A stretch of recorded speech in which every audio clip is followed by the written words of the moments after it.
안녕하세요. 정쌤입니다. 제가 자곡마을에서 그 MBTI를 기초로 한 SJ 멤버님들의 소모임이 있거든요.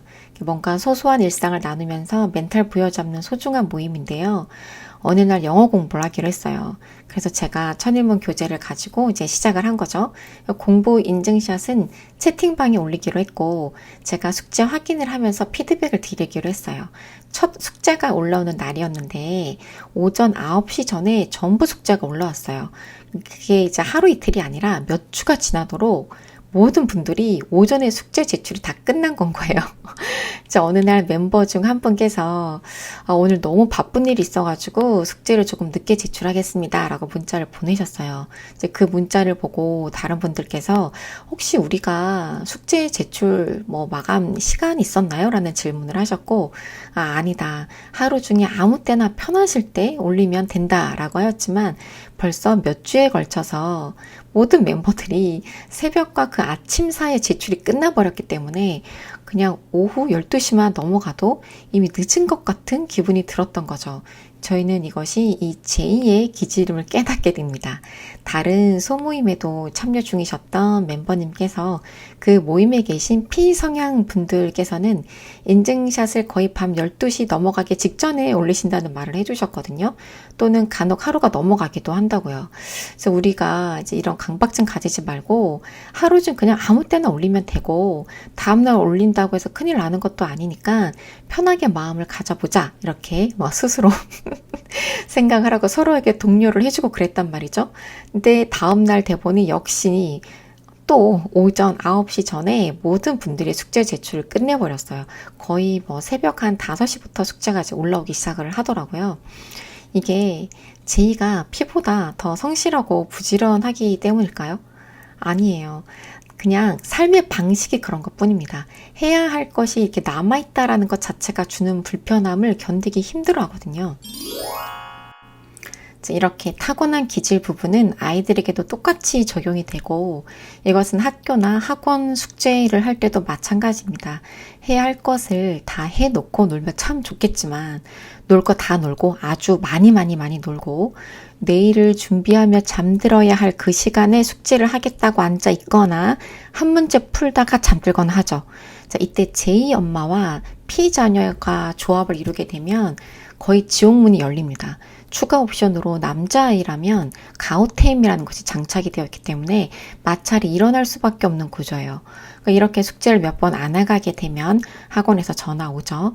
금쪽이가 계속 숙제가 밀리고 있습니다 라는 말을 듣자마자 엄마는 이제 혈압 상승하고요. 관리라는 명분으로 아이를 잡게 됩니다. 저는 학원에서 걸려오는 이 전화나 문자를 엄마가 받지 못하게 하려고 엄마 폰에서 몰래 학원 전화번호를 수신 차단해 놓은 학생도 봤거든요. 너무 웃겼어요. 머리가 아주 잘 돌아가지 않습니까? 제 경험상 숙제는 해오는 애는 꾸준히 해오고 안 해오는 애는 꾸준히 안 해오거든요. 가장 곤란할 때가 숙제를 한 날은 교재를 안 가져온다는 건 거예요. 즉 가방에 교재가 그대로 있으면 꺼내지도 않았다라는 뜻이기 때문에 숙제가 안 되어 있는 거고요.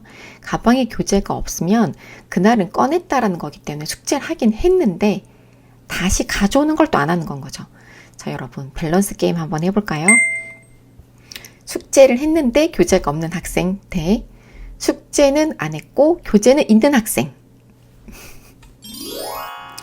여러분이 무엇을 선택하셨는지 좀 몹시 궁금합니다. 강사 입장에서는 교재라도 들고 와라입니다. 제가 이런 친구들의 행동 수정을 위해서 정말 별의별 짓 다 해봤거든요.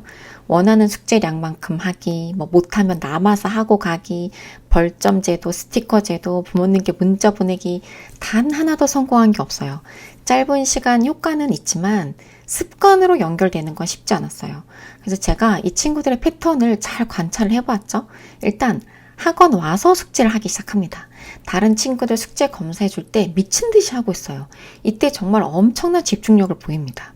이 아이들도 또 숙제를 못한 것에 대한 미안함을 좀 가지고 있거든요. 그 일말의 미안함이 수업 시간에 딴짓 안 하고 설명 잘 듣는 걸로 연결이 되기도 해요. 근데 거기서 만약에 체벌이 강하게 들어가거나 뭔가 수업을 못 듣게 해버리면 2배로 손해가 되는 건 거죠. 그 미안함이라도 가지고 있어야 되는데 그게 곧 반항으로 바뀔 수 있거든요. 이제 어머니들도 보면 설거지를 아침 먹고 하고 점심 먹고 하고 저녁 먹고 하는 사람도 있고 아침, 점심, 저녁을 다 모아서 하는 사람도 있죠. 그래서 이런 경우 게으르다, 할 일을 미룬다 라고 표현을 하는데 하루치 설거지를 모아서 하는 사람들 입장에서는 새끼 내내 설거지를 하는 사람들을 비효율적이라고 생각할 수 있어요.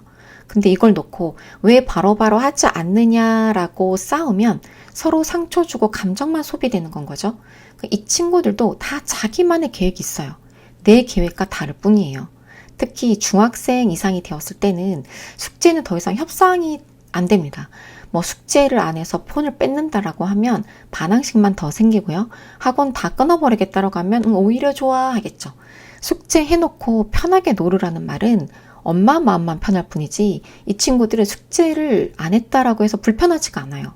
그럼 숙제를 안 해오는 이 친구들이 공부를 다 못하느냐? 그것도 아니거든요. 진도에 차질이 생기는 건 맞는데 성적과 직결되진 않아요. 두 번째 밸런스 게임입니다. 숙제는 꼬박꼬박 해오는데 성적이 안 좋은 아이 대 숙제는 하나도 안 해오는데 성적이 좋은 아이. 어떤 걸 선택하셨는지 이것도 궁금하네요. 물론 대부분의 아이들은 숙제를 잘 해와요. 100%늘 해오는 친구들도 있지만 한 70에서 80% 정도 완성해서 오는 친구들이 거의 대부분이고요. 전혀 해오지 않는 친구들도 10% 존재합니다. 전 이 10%에 해당한 아이들을 꾸준히 지켜봤는데요.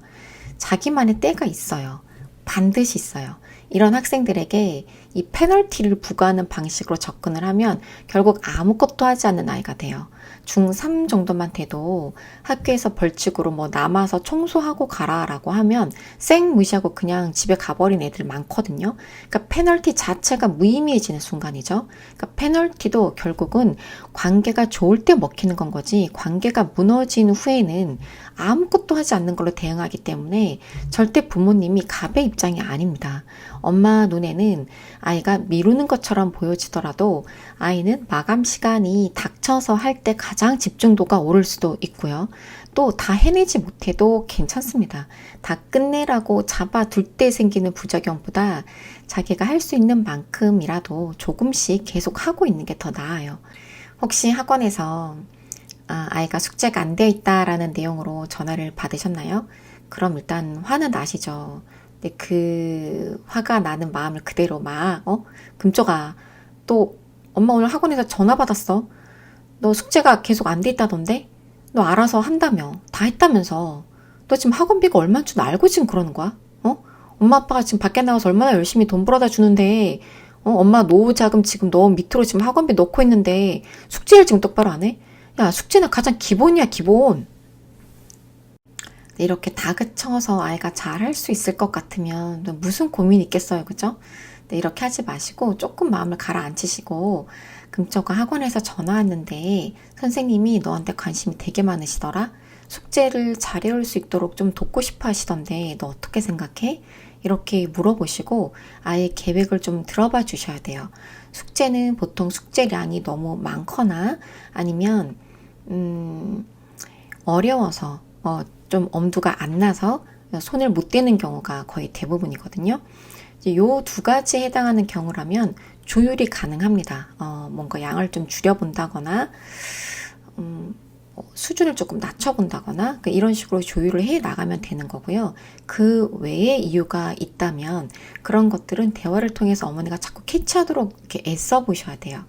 그냥 야단치는 걸로는 해결이 안 된다는 건 거죠.